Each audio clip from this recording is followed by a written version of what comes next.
Aujourd'hui, j'ai la chance de recevoir un homme au parcours hors du commun. Il s'appelle Claude Cazes et même si son CV mentionne 83 marathons, 6000 km à pied, traversées extrêmes, c'est bien plus que ça. Claude fait partie de ces personnes qui te rappellent que le corps peut être un outil de transformation, que le dépassement de soi, ce n'est pas que dans les jambes, mais surtout dans la tête. Moi, j'ai toujours été fascinée par les aventuriers, par ceux qui partent seuls, dans le silence, dans l'effort, pour toucher quelque chose d'indicible. Claude, lui, court pour des causes, pour l'humain, pour des rencontres, mais il court aussi pour comprendre, pour explorer ce qui fait de nous des êtres capables de se relever, de continuer, de croire encore. Explorateur du réel, il a traversé des déserts, des frontières et pas mal de tempêtes intérieures. Et après un marathon par jour pendant 83 jours, oui, vous avez bien entendu, il a écrit un livre qui est bien plus qu'un récit d'aventure. Horizon infini, paru chez Albin Michel dans une nouvelle collection appelée Rencontres extraordinaires, est un texte puissant sur la résilience, l'espoir, la connexion à sa voix intérieure et l'appel à se dépasser pour quelque chose de plus grand. Quand j'ai découvert son parcours, j'ai tout de suite eu envie de l'interviewer, mais surtout de l'écouter. Pas pour les kilomètres, mais pour la personne qu'il est. Alors aujourd'hui, on va parler de confiance, de déclic, de ce qui se passe quand on décide d'avancer même quand rien ne va. Je suis très très heureuse de le recevoir aujourd'hui. Bienvenue Claude. Merci Fanny pour l'invitation. Avec plaisir, vraiment. Claude, est-ce que pour commencer, tu peux te présenter? Bien sûr. Alors, je m'appelle Claude Cazes, j'ai 43 ans, j'habite à Béziers, je suis accompagné dans la vie, j'ai deux enfants et je suis depuis, on va dire, 7 ans, explorateur, aventurier, marathonien de l'extrême et auteur donc du livre Horizon Infini, comme on l'a cité tout à l'heure. Waouh, quel beau parcours. Et Claude, est-ce que tu te souviens de la première fois où tu t'es dépassé sans savoir que tu en étais vraiment capable? Oui, je pense que la première fois, c'est une bonne question parce que ça doit remonter avant ce genre de choses parce que comme là tu viens de citer dans ta question, on n'en prend pas conscience et pourtant on est allé au-delà de ce qu'on pensait. Je dirais que c'était quand j'étais à la Marine nationale où j'avais pas forcément, on va dire, l'endurance que j'ai aujourd'hui et en fait j'ai vraiment dépassé tous les autres, alors que je n'étais pas du tout quelqu'un qui ferait ce genre de performance. Et tout ça est parti au fil du temps et surtout en mettant des choses en place. C'est génial ce que tu dis. En fait, illustre le fait que on peut tout à fait mettre en place des choses dans notre vie quotidienne. Totalement. Les routines dont je parle et que peut-être on parlera plus en détail, je parle de mobilité, je parle d'assouplissement, je parle de renforcement musculaire, hein. Tout ça amoindri avec juste une base qui nous permette pour les mobilités, garder nos amplitudes, pour l'assouplissement, diminuer, voire ne pas avoir la raideur qui s'installe à un moment donné, pour les renforcements musculaires, d'essayer encore une fois de toujours construire du muscle, puisque avec l'âge on en perd, et donc maintenir ces fameuses routines vont permettre à notre corps, à cette enveloppe dans laquelle nous sommes, d'avoir le minimum et une base qui va, je pense, ralentir au fil du temps ce que l'on va apporter un peu trop rapidement. Et je terminerai bien évidemment par quelque chose de primordial, j'en parle d'ailleurs pendant des pages et des pages dans le livre, c'est l'effet de l'eau froide, donc de la douche froide au quotidien. On n'est pas obligé d'avoir, encore une fois, hein, de l'argent et donc de dépenser de l'argent dans des bains de froid. Si on l'a, tant mieux, mais si on ne l'a pas, on peut le faire chez soi, l'eau froide. On paye déjà l'eau au quotidien, voilà. Donc il suffit juste d'avoir le courage de tourner le mitigeur et de le mettre au maximum du côté du froid. Et après, je vais te donner un tips. Ça Je te donne un m'intéresse. tips, voilà. Je te donne un tips comme tous les gens qui écouteront ça.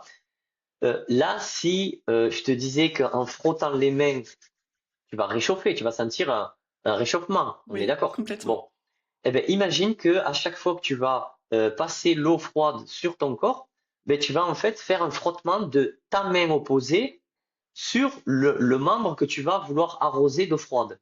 Et bien, en faisant ça, en fait, tu vas réduire la température de l'eau et donc faciliter en fait ce contact que tu peux avoir qui peut être désagréable au début et qui, bien évidemment, par la suite, va devenir beaucoup plus agréable. Donc c'est un tips que je donne justement et que j'ai même donné au Grand Rex devant presque 3000 personnes et qui, beaucoup de personnes sont revenues vers moi en me disant, voilà, c'est super, je vais essayer et effectivement, ça fonctionne. Merci beaucoup Claude et effectivement, je vais essayer, en tant que grande frileuse et en même temps quelqu'un qui a très envie de faire le bain de mer du Nouvel An et bah, ça va être mon nouvel objectif du coup. Merci à toi Super, avec plaisir. et du coup alors une question, peut-être pour revenir un petit peu, peut-être à l'enfance ou peut-être même à ton Mhm. parcours de Bien ta sûr. vie. Est-ce que, tu es quelqu'un, en tout cas est-ce que tu te définis comme quelqu'un de confiant? Je dirais que je ne l'étais pas forcément, mais je le suis devenu, comme tout le monde. On n'est pas, on va dire, performeur. On le devient. On n'est pas avec une volonté, on va dire, dite extraordinaire ou tellement dure. On le devient aussi. La volonté, tout ça, en fait, sont que des compétences que l'on va développer, même en démarrant de zéro, même en étant en dessous de zéro, c'est-à-dire dans quelque chose qui est négatif. Moi, je dis toujours dans mes interventions ou dans mes accompagnements, faut imaginer une ligne avec au milieu un trait qui démarre de zéro et vous pouvez être aujourd'hui dans un mood plus très éloigné positivement du zéro et donc c'est très bien, la journée va généralement se bien se passer ou vous pouvez être autour de zéro, voire même dans le négatif. Eh bien, on peut être aussi dans le négatif et on peut carrément aussi se dire qu'on peut développer toutes les compétences que l'on a envie de développer. Maintenant, là, il en va de quelque chose de personnel. Pour moi, tout part sur une base de trois, la plupart du temps. C'est une question d'envie. Si on a l'envie, on va pouvoir développer sa volonté. Et parce qu'on a l'envie et la volonté, on va y mettre une intention sincère. Et c'est ce qui va faire que on va pouvoir avancer à des, on va dire, à un rythme qui est beaucoup plus soutenu que ce que l'on pensait. On va être surpris en fait de tout ce qu'on est capable de faire. Et je pense que ça fait la différence. Hyper intéressant parce que souvent, il y a cette, incompréhension de la plupart des gens de se dire que c'est qu'une question de volonté. Et ce que tu dis, c'est que, bah, la volonté seule ne suffit pas pour, se développer ou pour développer n'importe quelle, compétence, notamment là, la confiance en soi.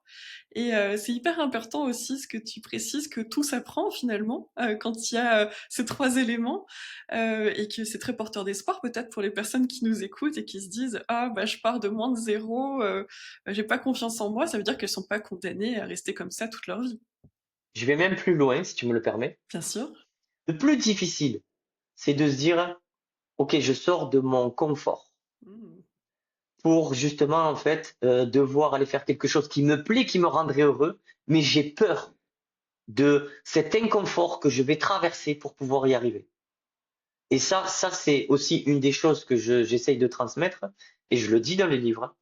Pour moi, vivre dans l'effort et dans l'inconfort, c'est la clé pour pouvoir arriver à faire et à vivre dans ce que l'on doit vivre et dans ce que l'on a envie de vivre. Je te remercie Claude parce qu'il y a vraiment cette, confusion parfois que l'inconfort ce serait négatif, Pas du tout. que ce serait mauvais, mais finalement non, l'inconfort c'est, quelque chose qui te permet quelque chose. Même si c'est tu en parles dans le livre, hein, tu es blessé plusieurs fois dans ta vie et notamment quand, tu fais tes 83, marathons et cet inconfort-là, c'est pas quelque chose qui t'empêche, c'est quelque chose qui te permet de trouver des solutions. Bien sûr, en fait, le premier inconfort que je rencontre, c'est juste avant de traverser, j'ai un sponsor qui devait être là et qui me lâche un jour avant mon défi. Aïe aïe aïe. Donc ça, c'est un inconfort qui est juste très, très, très inconfortable, mais surtout qui me met dans une situation où la majeure partie des aventuriers ou des sportifs de l'extrême que je connais, qui sont déjà passés par là, ont repoussé leur défi d'un an. Et c'est très bien pour eux, c'est comme si c'est comme ça qu'ils l'ont senti, c'est comme ça qu'ils devaient le faire. Maintenant, pour moi, qui ne l'oublions pas, avance dans ma vie depuis tout le temps avec mes intuitions, comme les intuitions que tout le monde a. Sauf que moi, je les écoute. C'est ça la simple différence qu'il y a entre moi et certaines personnes, c'est que je les écoute depuis toujours. Quand je sais et que je sens qu'il faut que j'y aille, quoi qu'il se passe, j'y vais. Oui, je vais être dans l'inconfort total parce que je n'aurai plus, je ne sais pas du tout où je vais dormir, je ne sais pas du tout. Je n'avais d'ailleurs plus d'argent pour pouvoir partir, je n'avais plus tout ça. Donc, qu'est-ce que je fais? Au lieu de me focaliser sur juste le négatif que je viens de vivre là, dans les 5 minutes, je décide de balayer cet inconfort, de balayer cette négativité et de me focaliser que sur ce que je voudrais qu'il se passe. Et donc là, je donne quelques coups de téléphone, j'arrive à retrouver un autre sponsor qui va me donner ce qu'il peut et me permettre au minimum de pouvoir dormir, avoir au moins un, voire deux repas par jour. Un, c'était le minimum, mais c'est un peu ça. Et me permettre d'avancer un tout petit peu. Donc, je fais en fait avec le minimum. Et donc, par rapport à ce que j'avais, je suis dans l'inconfort. Et malgré ça, je choisis de ne pas penser que je suis dans l'effort. Et ça fait une différence. Parce que dans toutes mes heures d'entraînement, quand j'ai décidé de courir pour ces gens-là, je décide dans mes entraînements d'être dans l'effort, dans l'inconfort. Parce que je fais le choix de me mettre des contraintes quotidiennes. Encore une fois, ça aussi, je pense que les contraintes que l'on va s'imposer, qu'on va faire le choix de se mettre, est une clé aussi pour avancer dans son quotidien, pour tous les mots MEX qu'on peut avoir. Et quand vous choisissez de retirer cet inconfort, puisqu'à la fin d'une séance, on retire tout, ben vous sentez en fait cet apaisement par la chair. Et une fois enlevé ces choses-là, en fait, vous êtes tellement, je vais dire le mot qui pour moi est très fort, et c'est ce que l'on manque et c'est ce que les gens ont besoin, une liberté. Effectivement, et puis tu as dit une chose très importante, c'est que la contrainte, c'est que l'inconfort, c'est pas définitif. Ça dure pas. Au bout d'un moment, ça cesse. C'est dans le présent, bien évidemment, mais il y a un moment où ça s'arrête en fait. On n'est pas condamné à être dans cet inconfort de manière Du tout. permanente. Et en le sachant déjà, ça permet, j'imagine, de le dépasser un peu plus. Tu sais pourquoi c'est temporaire, cet inconfort? Non, dis-moi. Parce qu'on est dans une machine qui est tellement performante, qui a une technologie de dingue, qu'elle s'adapte. Donc, c'est une des raisons pour lesquelles cet inconfort va être temporaire. Alors, oui, d'une personne à l'autre, la temporalité va être différente, mais elle restera temporaire aussi. Peut-être que pour moi, ça durera 10 jours et peut-être que pour une autre personne, ça durera 100 jours. Ou inversement, hein, parce que ça dépend en fait de l'inconfort qu'on va se mettre. Un confort pour toi peut être un inconfort pour moi et vice-versa. Donc, mais ça restera toujours temporaire parce que nos cellules s'adaptent, évoluent, progressent. Et juste ça, en fait, ça, je pense que ça a le mérite au moins d'essayer et de se dire, OK, mais de toute façon, dans ma vie du quotidien, je m'impose ou on m'impose et je décide de garder tout ce que l'on m'impose contraignant. Eh ben alors, essaye justement une autre voie pour essayer de voir en fait si tu peux pas t'alléger. Parce que le poids sur les épaules, les gens qui nous retiennent, cette fameuse impression d'être bloqué au niveau de la respiration, on le ressent tous. Ça s'appelle l'angoisse, ça s'appelle le stress, ça s'appelle l'anxiété.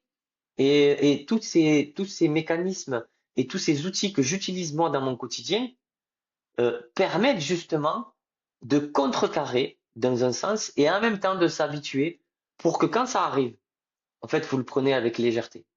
Et ça change la donne. Tu as dit une chose très importante aussi tout à l'heure, tu as parlé de liberté, tu as parlé aussi de ce qui t'a donné envie de partir.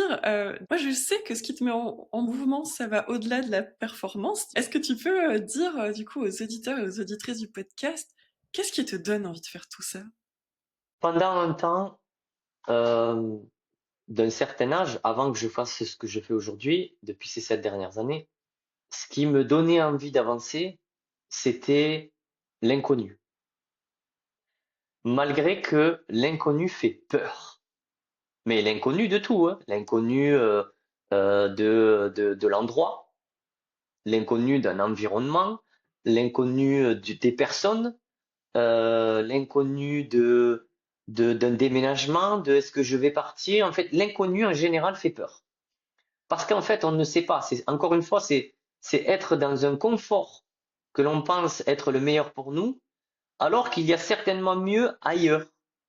Et j'ai toujours, moi, voulu découvrir cet inconnu, apprendre de cet inconnu. Et c'est ce qui a fait qu'au fil du temps, j'ai découvert que l'inconnu ne fait pas peur. L'inconnu nous apporte justement à mieux nous connaître. C'est fou quand même de dire que deux mots totalement opposés, donc inconnu et connaissance, vont de pair. Et pourtant, c'est une réalité. Et pour moi, la meilleure façon d'aller vers l'inconnu, c'est la solitude. Il faut imaginer deux personnes, enfin deux groupes, une personne seule et une personne qui sont accompagnées, donc qui sont en duo, qui vont faire le même parcours, qui vont aller au même endroit, qui vont découvrir les mêmes choses, qui vont peut-être même dans une situation de risque tous les deux élevés. Pour moi, avec mon expérience, je dirais que celle qui a le plus de chances de sortir de tout ça, c'est pas les deux personnes qui sont ensemble, c'est la personne qui est seule. Notre cerveau prend le dessus à un moment donné quand on est dans des zones inconnues et surtout quand on se retrouve dans des moments dits survivalistes. À ce moment-là, le cerveau se met en mode de survie. Son premier mode, c'est je dois maintenir les organes vitaux en vie. Parce que sans eux, je ne peux plus vivre. Et donc, il va vraiment faire ça. En deuxième, il va raviver des souvenirs par rapport à l'environnement qu'il y a autour, en termes de visuel, d'audio, d'odorat et de goût. Tous les souvenirs sont ravivés à ce moment-là. Et du coup, quand on se ravive et remémore en fait des souvenirs que peut-être on a vus dans un documentaire que en fait telle ou telle plante elle était machin, tout nous revient à l'esprit parce que justement il en va de notre survie. Et de notre côté, donc ces deux personnes qui sont ensemble se rassurent l'une dans l'autre et pourtant elles sont en train de vivre quelque chose d'extrême, mais comme elles comptent l'une sur l'autre, il y a pas une des deux, normalement, qui va sortir du lot. Ou alors, généralement, il y en a toujours une qui est un tout petit peu plus et qui va avoir de petites mémoires ou de petits souvenirs qui vont, mais ça sera jamais en fait au même degré d'intensité que si on est seul. En tout cas, moi, c'est ce que j'ai vécu. Ouais, j'imagine. En fait, ce que tu dis aussi, c'est qu'on peut avoir confiance en notre mental, en notre cerveau, pour trouver des Complètement. solutions si on se retrouve en danger. Je sais que toi, en tout cas dans ton livre, tu as évoqué à plusieurs moments des situations dans lesquelles tu t'es carrément retrouvé en danger. Et moi, ce que j'en retiens, c'est que tu as toujours trouvé des solutions. Oui, bien, si je te disais non, je mentirais parce que je l'ai Tu serais écrit, hein, plus là mais pour, tu serais plus là pour nous en parler ouais, ou en pour. plus, je serai plus là aussi. Maintenant, ce qui fait aussi qu'à un moment donné, on va trouver des solutions. Bien évidemment qu'on va pas non plus partir seul, sans aucune expérience en rapport avec ce qu'on va faire, ou sans aucun entraînement, et se mettre dans une situation de risque et de dire, attends, j'attends que mon cerveau il fasse ça. Non, c'est pas dans ce sens-là. Maintenant, c'est plus dans le sens où, ok, je sais que je peux rencontrer ce type de problème ou de risque sur le chemin. Ben, je vais déjà m'informer avant de partir. Euh, plein de choses par les livres, par des vidéos. Aujourd'hui, on a accès à tout. Par des expériences aussi de pratique physique. Et au moment, en fait, où vous allez les vivre, si vous pensiez que vous ne rappelez plus, là, à ce moment-là, votre corps va parler. Votre cerveau va vous donner des informations. Dans ton livre, tu expliques que que tu te parles à voix haute et que c'est quelque chose qui te permet d'avancer. Est-ce que tu peux nous en dire plus? Les cellules sont vivantes. On peut prendre une cellule de notre corps. Maintenant, c'est biologique, hein. Et voilà, on découvre qu'elle bouge, qu'elle a des réactions et tout ça. Donc ça veut dire qu'une cellule en elle-même, elle comprend tout ce qu'on lui dit. Donc elle entend.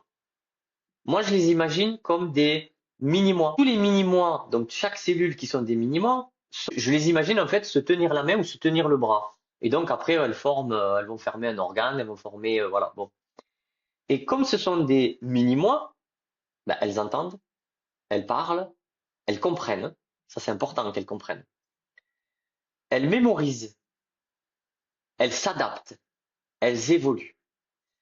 Je parle à mes cellules, comme je le dis dans le livre, où à un moment donné, en fait, quand parce que ça fait des années que je teste ça, ou quand je cours et je suis sur mon chemin et je vais demander et à mes cellules de rester solides, de résister à la pression et aux vibrations que je leur impose par les impacts du pied, et de demander à mon cerveau de mettre en fait de l'endorphine parce que je commence à ressentir des douleurs et ça fonctionne. Et au moment où ça fonctionne pas, parce qu'il est possible qu'à un moment donné, faut pas l'oublier, notre cerveau, des fois, il fait un peu des siennes, il vous écoute pas forcément, eh ben, je vais le forcer à écouter. Et comment je fais? Eh ben, dites-vous que dans notre cerveau, on a la mémoire à long terme. Dans cette mémoire à long terme, en fait, qu'est-ce qui va faire que vous allez rentrer dans un état émotionnel? Et là, c'est important, puisque dans chaque état émotionnel que l'on va être, va avoir une réaction au niveau du cerveau et des réactions chimiques, la dopamine, l'adrénaline ou l'endorphine. Si vous travaillez sur ça en écoutant des musiques qui vont vous mettre dans un état où vous allez avoir de l'endorphine, ou dans un autre état où vous allez avoir de la dopamine, ou un autre état qui va vous mettre de l'adrénaline, justement. Vous connaissez ces trois musiques. Au moment où vous allez les écouter, admettons que vous êtes en action pour courir comme moi, vous avez besoin peut-être d'endorphine pour ça. Ben, vous allez écouter une musique qui va refaire travailler votre mémoire et donc vous mettre dans cet état-là. Et ça fonctionne vraiment. Je l'ai fait et je l'ai testé pendant ce marathon. Est-ce que tu penses, en question qui n'a rien à voir, mais qui me vient en t'écoutant, est-ce que tu penses que le dépassement de soi, c'est forcément aller jusqu'au bout ou parfois savoir s'arrêter? Je dirais, c'est une bonne question parce qu'elle demande un tout petit peu de réflexion, mais là, tout de suite, je te dirais que le dépassement de soi, c'est ce que tu n'étais pas capable de faire hier. Un exemple très simple, admettons je démarre de zéro, je cours pas depuis 20 ans et aujourd'hui j'arrive à faire 500 mètres. Et au bout de 500 mètres, je suis essoufflé, j'en peux plus, j'ai mal partout. Ok, demain je fais 600. Je suis dans le dépassement de soi. Je vais même plus loin parce que là on parle de 100 mètres de différence. Je fais une pompe aujourd'hui, demain j'en fais deux, je suis dans le dépassement. Pourquoi? Parce que j'ai dépassé ce que je faisais hier. C'est rien comparé aux chiffres qu'il est, parce que ben, dans le type d'accompagnement que je fais, c'est ça aussi ça. Il y a des gens qui arrivent et qui ont déjà un certain passé sportif et d'autres pas. Ceux qui ont déjà un certain passé sportif, ils me disent, bon ben moi je suis capable de faire 200, 300 abdos ou ce genre de choses. Je lui dis, ok, on démarre à 50. Ils me disent, mais je viens de te dire que je suis capable de faire 200. Je dis, ouais, je sais. Mais en même temps, tu es venu vers moi parce que tu as un manque de confiance en toi. Ok? Donc si tu as un manque de confiance en toi, ça veut dire qu'il faut redémarrer de zéro, quasiment. Et donc on va redémarrer de ça et tu vas évoluer. Tu vas évoluer pour voir que tous les jours tu es capable en fait de faire toujours un de plus. Et quand tu regardes tes 200, en fait, ça va aller très vite, hein, puisque tes 50 aujourd'hui, pour arriver à 200, c'est à peine 150 jours. Et quand tu arriveras à tes 200 jours, enfin 150 jours plus tard, tu vas comprendre que en fait, tu vas être encore plus résistant que ce que tu passais, parce que tu es passé par toutes ces phases de un de plus. Ouais, donc encourager la progression plutôt que le dépassement pour le dépassement. Hyper intéressant. Et Claude, est-ce qu'il t'arrive encore de douter? Non, plus aujourd'hui. J'ai eu des moments de doute, hein, je le dis d'ailleurs dans le livre, hein, quand je fais le marathon des sables, où je fais un échec qui, à ce moment-là, dans ce présent que je vivais, était un échec où j'y avais mis de l'importance parce que je suis quelqu'un qui donne toujours sa confiance aux gens assez rapidement et donc voilà. Mais j'ai tout de suite eu après ça un, un message de mon frère qui m'annonce quelque chose de grave, donc il est atteint d'une grave maladie, et qui me fait comprendre instantanément que les choses qui me paraissaient importantes il y a 2 minutes ne le sont plus tout de suite. Parce qu'effectivement, il y a des choses, je vais pas dire plus importantes ou plus graves, même si c'est une réalité, mais en fait, c'est nous qui choisissons à un moment donné d'y mettre une certaine importance ou d'y mettre une gravité dans la chose. Je suis passé par là. Aujourd'hui, je ne le fais plus parce que je passe par toutes ces étapes, donc de routine, de contraintes, de tout ça, et je vois bien que il n'y a pas de raison en fait d'y mettre une importance quand, par exemple, je vais dire une bêtise que tout le monde rencontre. Je passe, je suis un stop, moi je me suis arrêté, et puis l'autre j'ai la priorité, il m'a grillé la priorité, et je lui gueule dessus. Ok, ouais, c'est vrai, t'as raison, c'est toi qui as raison, il est en tort, mais mettre une importance où derrière tu vas aller chercher un contact, où tu vas en fait, c'est toi qui décides de ce que tu vas faire de ton futur, du futur que tu veux vouloir créer. Si tu veux créer à un moment donné un futur où il va y avoir un conflit et donc où il va y avoir une négativité, alors oui, c'est frustrant dans un sens, de ne pas extérioriser, j'en suis très conscient. Mais on peut tout simplement le dire à soi-même, là, dans la voiture, sans pour autant y mettre on va dire la forme et peut-être avoir donné une réaction, enfin donner une opportunité de réaction à la personne qui est en face pour créer quelque chose que au final en fait on se dit ben, c'était complètement bête tu vois d'avoir mis ce truc-là. Et au quotidien c'est un peu ça en fait. On accumule plein de choses qui nous mettent dans un certain état et on réagit peu, et sauf que le peu, il devient très gros, et ça nous crée un stress et des tensions quotidiennes que, au final, nous avons permis de s'accumuler, alors que si on relâche tout de suite on va dire l'attention et qu'on se dit bon, ben, au final, bon, allez, c'est bon, je vais passer ça. Après, il y a des choses qui sont beaucoup plus graves, bien évidemment, où là, il faut pas amener trop de légèreté, mais il faut pas non plus essayer de persévérer en fait vers toute cette négativité. La seule chose vers laquelle il faut persévérer, c'est vers les choses sur lesquelles on souhaite qu'elles se créent, comme nos objectifs, nos rêves et ce genre de choses. Finalement, c'est être conscient de ce qu'on veut faire, en fait, de ces choses, que ce soit, des choses qu'on contrôle pas, que ce soit des choses graves, qu'est-ce qu'on en fait et comment on fait pour extérioriser si ça nous impacte, en fait. Bien sûr, il y a plein de leviers aujourd'hui pour pouvoir extérioriser. Dans le sport, on extériorise. Si vous sentez une frustration parce qu'aujourd'hui vous n'avez pas pu extérioriser justement, donc du coup, ben alors dans ce cas, mettez-vous à l'intensité dans votre séance d'entraînement. Si vous pensiez que vous pouvez faire que 10 pompes, je vais dire une bêtise, faites-en 15 et allez vraiment dans cette intensité pour justement en fait extérioriser par le souffle et par le mouvement. Parce qu'il ne faut pas oublier non plus que on peut extérioriser par la respiration aussi. Il y a beaucoup de travail et d'outils qui vont nous permettre cette extériorisation. Et en même temps, moi en tout cas, je le fais aussi hein, dans ce sens-là, c'est-à-dire uniquement dans la respiration, mais je préfère quand même ajouter, on va dire, une version physique aussi, parce que j'ai aussi envie de le faire ressentir en fait à tout le corps Du coup, c'est trouver sa manière d'extérioriser, aussi. aussi et il y a des personnes effectivement qui pensent que, c'est que mental, donc revenir au corps et peut-être aussi pour les personnes qui le font que par le corps, de tester une manière d'extérioriser Totalement. différente. En fait, Faut c'est, toujours essayer. toujours essayer des choses Ouais. nouvelles et est-ce que tu as eu un déclic un jour pendant une course? Merci de m'avoir tendu la perche, de parler à l'univers. Parce que on peut parler à l'univers, même s'il ne comprend pas ce que l'on dit, il va comprendre les intentions de nos vibrations.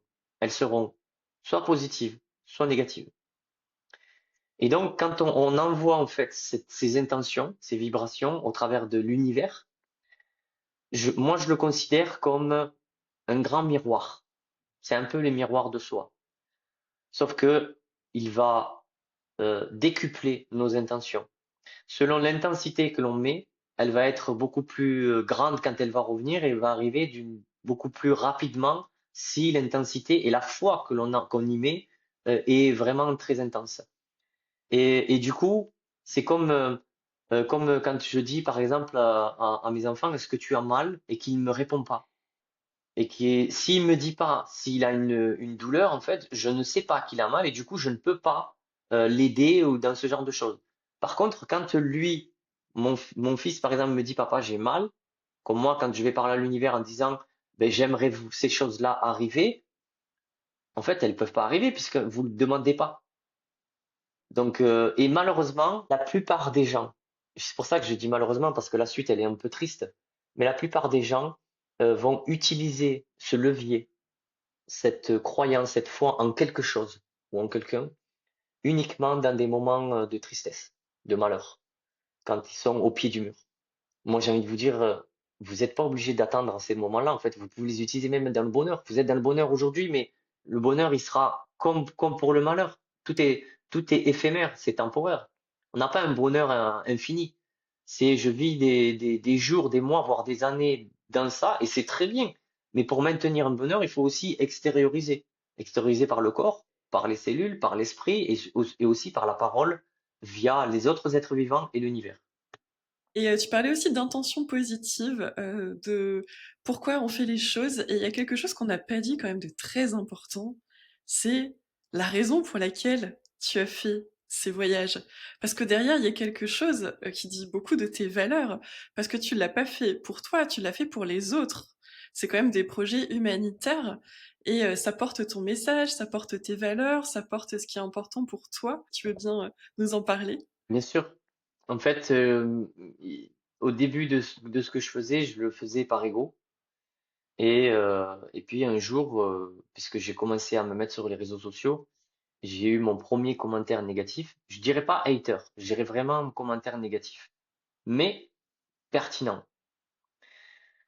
Je passe les insultes qu'il a proférées à mon égard et je vais directement au plus important où il dit: «Tu devrais arrêter de courir pour ta poire, mais de plutôt courir pour les autres et tu verras que ton énergie sera différente».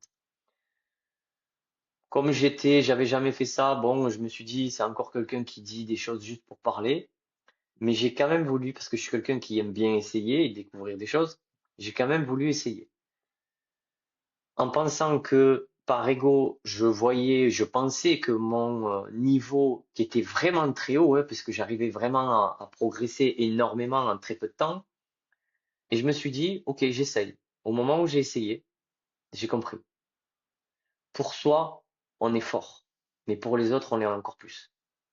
Et à partir de ce moment-là, je me suis dit, ok, puisque j'ai envie d'être encore plus fort, encore plus résistant, ben là vraiment en fait, ça m'a mis dans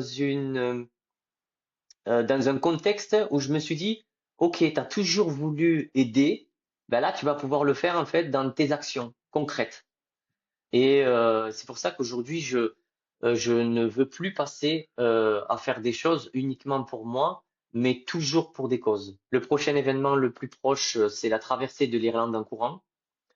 Et sinon, il y a toujours le projet pour 2027, le projet que j'ai appelé Forrest Gump, où je reprends donc le parcours exact de Forrest Gump, où c'est l'équivalent de 25 000 kilomètres, 595 jours de marathon consécutifs où je serai toujours avec la tenue de Forrest Gump pour courir, été comme hiver, et où ça sera toujours pour des causes. Pour le coup, il y en aura deux, une l'environnement et l'autre la santé. On sera tous derrière toi, Claude, pour tous ces événements-là. Et c'est vraiment génial. En plus, alors je précise pour les personnes qui écouteront la version audio, tu as la casquette de Forrest Gump, non? Ouais, Ok. exactement. En fait, depuis le jour où j'ai décidé de vouloir, on va dire, porter un peu cette image du Forrest Gump français, alors j'ai décidé de porter cette image, mais j'ai pas décidé de porter le nom. Ce sont les médias en fait qui m'ont appelé le Forrest Gump français, d'où la tenue en fait. Oui, en fait, je cours vraiment avec le short rouge, le t-shirt jaune et la casquette rouge. Je n'utilise pas les Nike Cortez, en tout cas plus, puisque je les ai essayées et en fait, elles sont pas aussi résistantes que dans le film, dans la réalité. Ou alors, il faudrait peut-être que Nike soit un de mes sponsors et qui crée une chaussure adaptée pour que je puisse courir avec, qui ressemble à la Nike Cortez.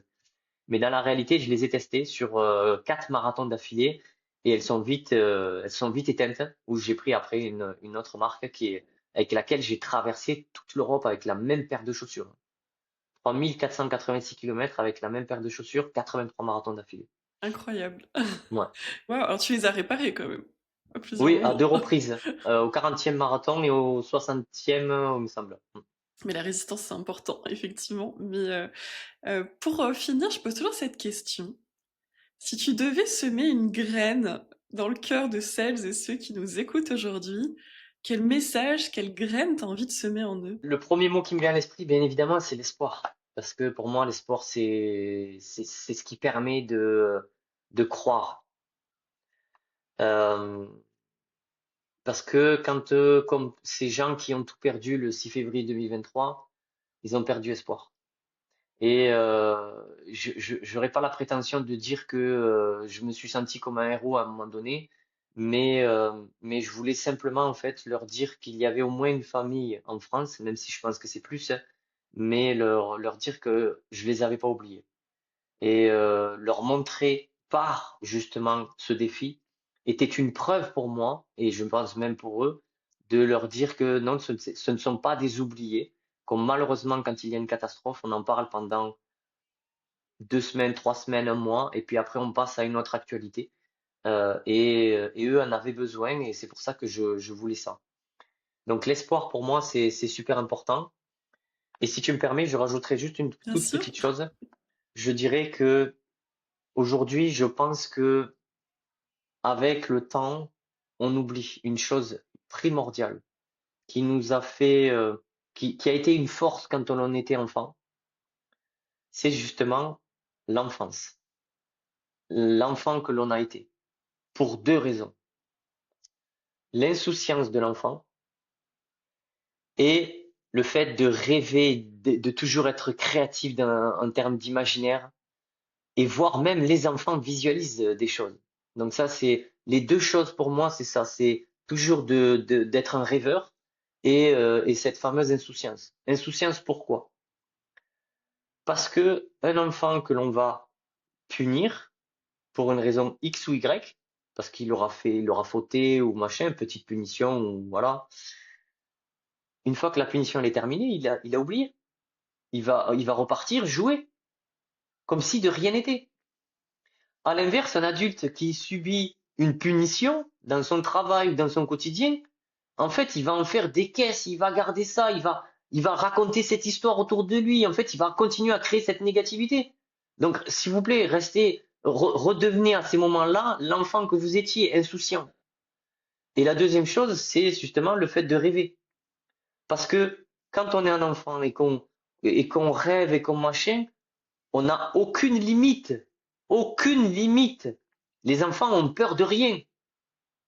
Et nous, adultes, on commence à avoir peur de tout, machin. Pourquoi? Parce que justement, on est trop cadré, trop structuré dans plein de domaines, que ce soit dans l'éducation, que ce soit dans l'instruction, ou voire même dans le professionnel derrière. C'est trop structuré. Et on veut nous mettre absolument dans des cases. C'est pas vrai. On peut sortir de ces cases. Vraiment, c'est accessible. Gardez cet esprit d'enfant qui rêve. C'est ce qui vous permettra justement, que ça soit dans le monde du professionnel, dans le monde du sentimental ou dans l'amitié, qui continuera en fait à vous rendre les choses accessibles. C'est un très très beau message en fait pour continuer à rêver. Et je te remercie beaucoup Claude pour ce message. J'en ai les larmes aux yeux tellement ça me touche. Où est-ce qu'on peut te retrouver pour les personnes qui ont adoré cette interview, qui ont envie de continuer à te suivre? Sur tous les réseaux sociaux, TikTok, Instagram, Facebook, LinkedIn. Donc sur n'importe quel réseau social, en tapant mon nom et mon prénom, on peut me retrouver. Et puis ben, après ou sinon, ben, dans les futures conférences qui verront. Donc si les gens me suivent sur les réseaux sociaux, automatiquement, je dis où je vais intervenir ou avec qui je vais intervenir, parce qu'il y a aussi, on en parlait hors antenne, des duos avec qui je fais, de multiples duos, parce que j'ai pas envie, encore une fois, de me cloisonner sur une seule chose. Je préfère ouvrir la porte à plusieurs et me dire que justement, on va pouvoir toucher plus de public avec différentes façons de penser ou d'autres différentes philosophies. Génial. Et puis surtout, lisez le livre Oui, de Claude parce qu'il est le livre incroyable. Horizon Infini, effectivement, chez Albin Michel, nouvelle collection, expérience, rencontre extraordinaire. Merci beaucoup Claude. Merci à toi, Fanny.